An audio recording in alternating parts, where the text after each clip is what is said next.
ไอ้บุญมีคือกินกะแลมแต่เช้าแท้เห็นลอกกันแล้วขี้ไก่เมื่อกี้นี่ลืมซื้อให้โบซ้บโบกินโบยันเจ็บคอกินเย็นลายนะำโอ้สิเป็นอย่างนี่แซ่บๆนึงไอ้บุญมีจักหน่อยโบจะพาไอ้บุญมีกำลังน้องมูเพื่อนไปเบิ่งการ์ตูนที่มากินกะแลมคือไอ้บุญมีตอนนี้เฮามาทักทายสบายดีท่านผู้ชมกันก่อนโอ้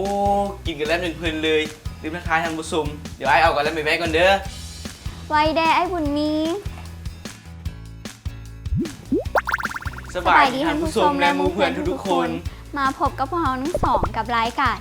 เงินของคอยภาคที่3มื้อนี้มีเรื่องอยากให้น้องๆมูเพื่อนหลานแข็งแห้งพอกินอาหารที่มีประโยชน์โอ้ดีเนาะเขาจะได้ฮู้กินอย่างที่มีประโยชน์ดีๆเดี๋ยวมีคำตอบในการ์ตูนของเฮาในมื้อนี้ทุกคนในน้องๆมูเพื่อนมาตั้งใจเบิ่งก็จะตั้งใจเบิ่งคือกันเพื่อจะได้ฮู้ว่ากินอย่างที่มีประโยชน์แม่นไอ้บุญมีโบจะพาไอ้บุญมีกับน้องๆมูเพื่อนไปเบิ่งการ์ตูนกันกับการ์ตูนตอนหลานแข็งแห้งพอกินอาหารที่มีประโยชน์ไปรับชมและรับฟังกันเลย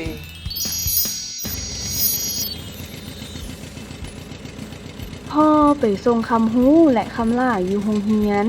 คำล่าแนมเห็นนางแมวคำพวมซื้อกะแลม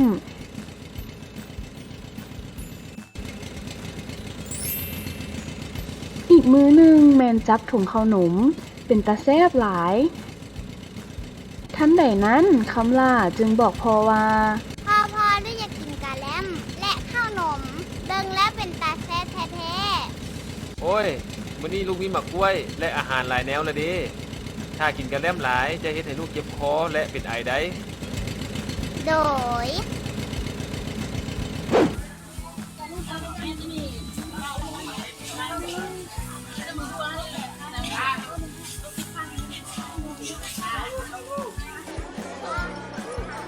คำล่าย่างเข้าไปโรงเรียนเห็นหมู่กินกะแลมและขนมในขณะนั้นก็ได้ยินเสียงหมู่เอิ้นใส่ว่าคำล่าพอเจ้าไปซื้อกะแลมให้กินหวาแซ่บไดมื้อนี้ค่อยมีมะกล้วยแล้วพ่อบอกว่ากินกะแลมจะเฮ็ดให้เจ็บคอและเป็นไอเอ้ยบ่เป็นหยังดอกก็ยังกินทุกมื้อหลังจากนั้นคำล่ากินหมักกล้วยส่วนแมวคำกินกะแลมและขนมหวานแล้วพากันเข้าห้องเรียนหนังสือในขณะที่นางเรียนอยู่นั้นทุกคนได้ยินเสียงไอดังขึ้น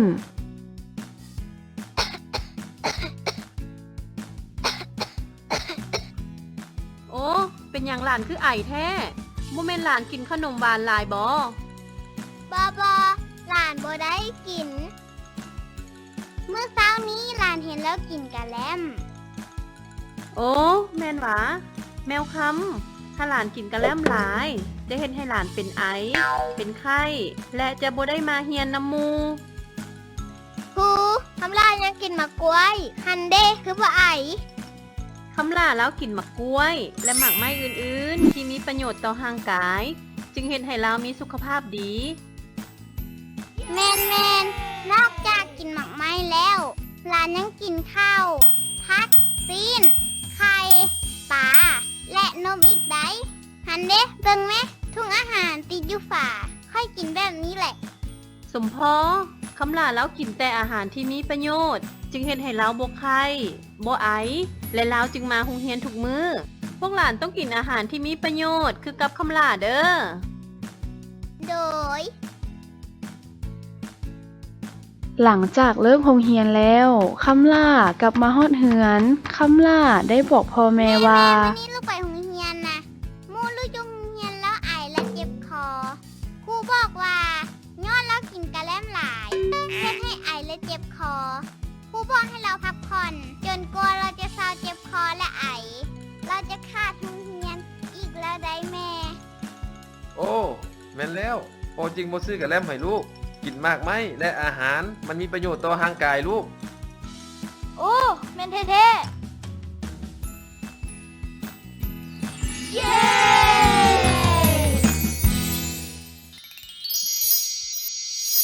โอ้แบบนี้นี่เองจึงได้เป็นไอตลอดแม่นถ้าเฮากินเย็นหลายก็เฮ็ดให้เจ็บคอบ่สบายได้ถ้าอยากกินแท้ๆมันโดนกินเทื่อนึงพอ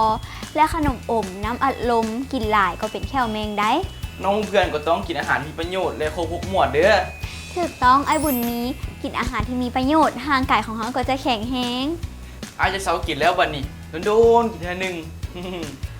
มาโบจะพาไปฟังนิทานเท้าหมีและเท้าแมว นิทานอย่างเท่าหมีกับเท่าแมว เป็นนิทานเกี่ยวกับการกินอาหารบ่ครบ6 หมวด มื้อนี้ก็แม่นนิทานเกี่ยวกับอาหารอีกหว่า แมน ไปสนะไปเบิ่งนิทานกันกับนิทานตอน เท้าหมีแข็งแรง ไปรับชมและรับฟังกันเลย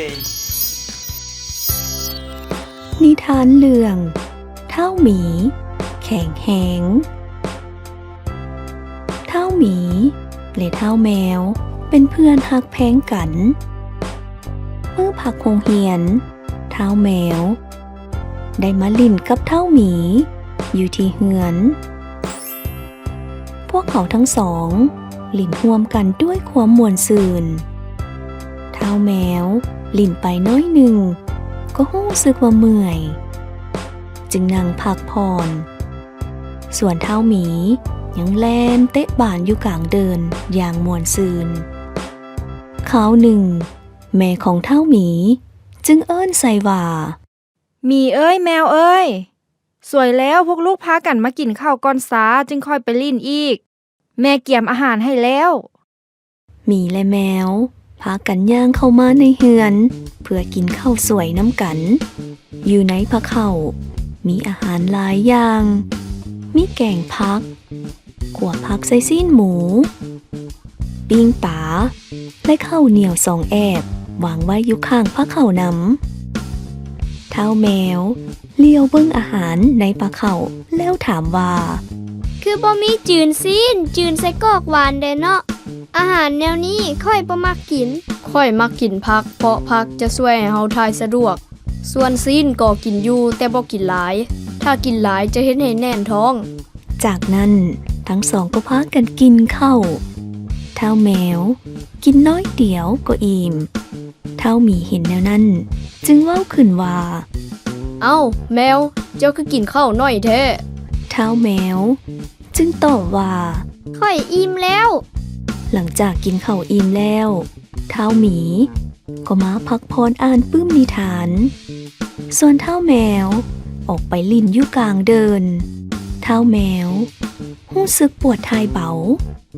เท้าแมวก็ย่างไปท้ายเบาอยู่ก้องห่มไม้ในขณะที่เท้าแมวกำลังยืนท้ายเบาอยู่นั่นก็มีมดแดงทรายไต่มากัดตีน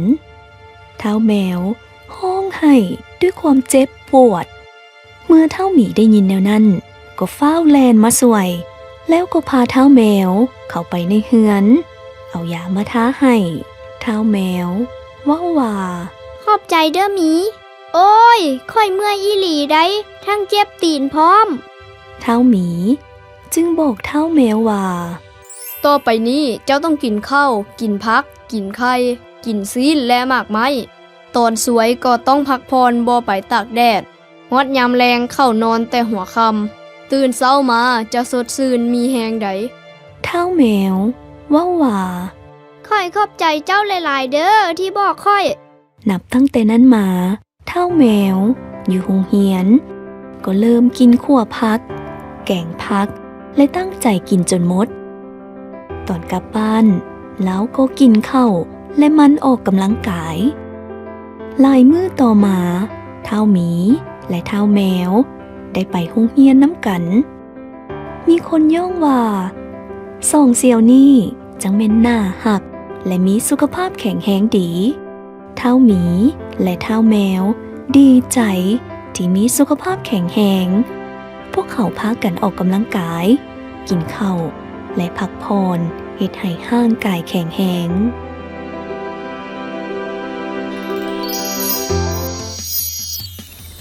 เห็นแล้วเป็นบอกไอ้บุญมีและน้องๆเพื่อนทุกคน ถ้าเขาเลือกกินแต่ซีนบ่กินผักเลยมันก็บ่ดีได้ เห็นเท่าแมวเราเมื่อยไวบ่แข็งแหงย้อนเรากินแต่ซีน แมนเขาต้องกินซีนกินปลากินไข่ผักและหมากไม้น สมโพกินแต่ซีนเคลียร์ผักออกเวลาไปเตะบ้านก็เมื่อยไว ำบัดนี้ไอ้บุญมีและน้องๆเพื่อนทุกคนต้องกินคือเท้าหมีเด้อห่างกายจะได้แข็งแรงสุขภาพดี เวลาไปแล่นลิ่นหรือลิ่นกีฬาต่างๆกับบ่เมื่อยไว้ โอ้ไอ้ก่อนจะกินผักอะไรบักไม้ให้ครบ6หมวดน้องๆเพื่อนๆก็มากินที่กันเด้อ แมนเขาได้ฟังนิทานมาแล้วเลยได้ความรู้บัดนี้เขาไปฟังมิวสิกวิดีโอเพลงม่วนๆกันต่อ โอ้ไอ้แกอยากห้องเลยอยากเต้นน้องๆเพื่อนพร้อมเลยบ่ฟังเพลงกัน ถ้าพร้อมแล้วไปฟังเพลงกันเลยกับเพลง ค่อยมักกินไปหับชมหับฟังกันเลย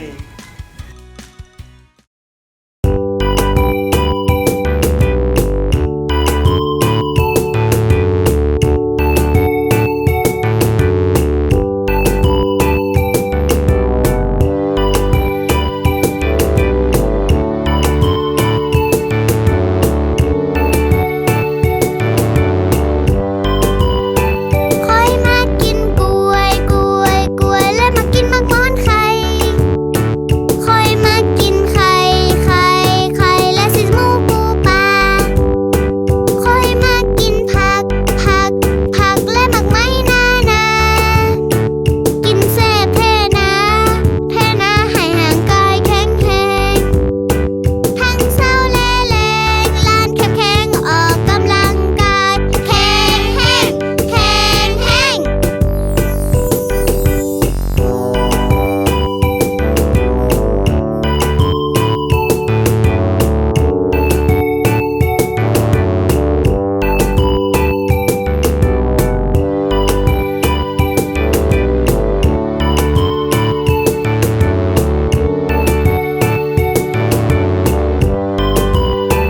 ค่อยมากินกล้วยกล้วยกล้วยและมากินมักม้อนไข่ค่อยมากินไข่ไข่ไข่และสิหมูปูปลาค่อยมากินผักผักผักและมักไม้นานากินแซ่บแท่นาแท่นาให้ห่างกายแข็งแรงทั้งเศร้าและแรงลานแคบแข็งออกกำลังกายแข็งแห้งแข็งแห้ง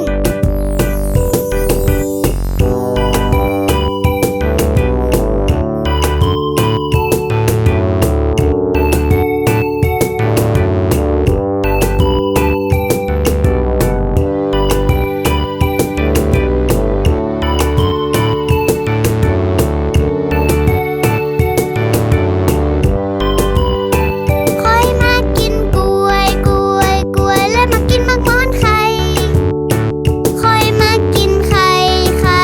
ไข่และสิหมูปูปลาค่อยมากินผักผักผักและมักไม้นานากินแซ่บแท่นาแท่นาให้ห่างกายแข็งแรงทั้งเศร้าและแรงลานแคบแข็งออกกำลังกายแข็งแห้งแข็งแห้ง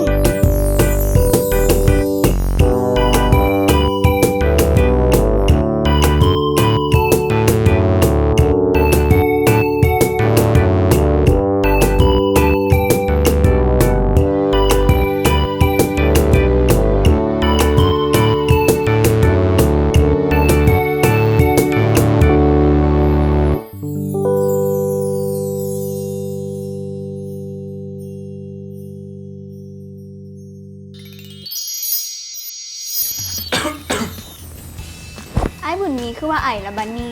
จักเป็นอย่างบุไอ้รู้สึกเจ็บคอแล้วเป็นไอ โอ้โบฮู้แล้วเป็นอย่างจึงเจ็บคอและเป็นไอ เป็นอย่างคือหูหมู เอ้าลืมแล้วว่ะก่อนเปิดรายการไอ้บุญมีไปซื้อกะแลมมากินฮันเด โอ้เมนว่ะวันนี้ไอ้สิมากินของเย็นแล้ววันนี้ อากาศบ้านเฮาแห่งเปลี่ยนแปลงบึดฮ้อนบึดหนาวบึดฝนตกห่างกายของเฮากับปรับตัวบ่ทันแห่งเฮาไปกินเย็นใส่อีกก็บ่สบายได้ ทุกคนก็ต้องกินอาหารที่มีประโยชน์ และบ่ต้องกินตามใจเด้อ แมนกินอาหารให้ครบ6หมวดห่างกายของเฮาก็จะแข็งแรงแล้ว เมื่อวานนี้รายการของข่อยก็ได้หมดลงแล้วอย่าลืมติดตามรายการของข่อยในอาทิตย์หน้า ในโมงในเวลาเดียวกันนี้ตามช่องทางนี้เลย วันนี้พวกเราสองคนพร้อมด้วยทีมงานขอตัวลาไปก่อน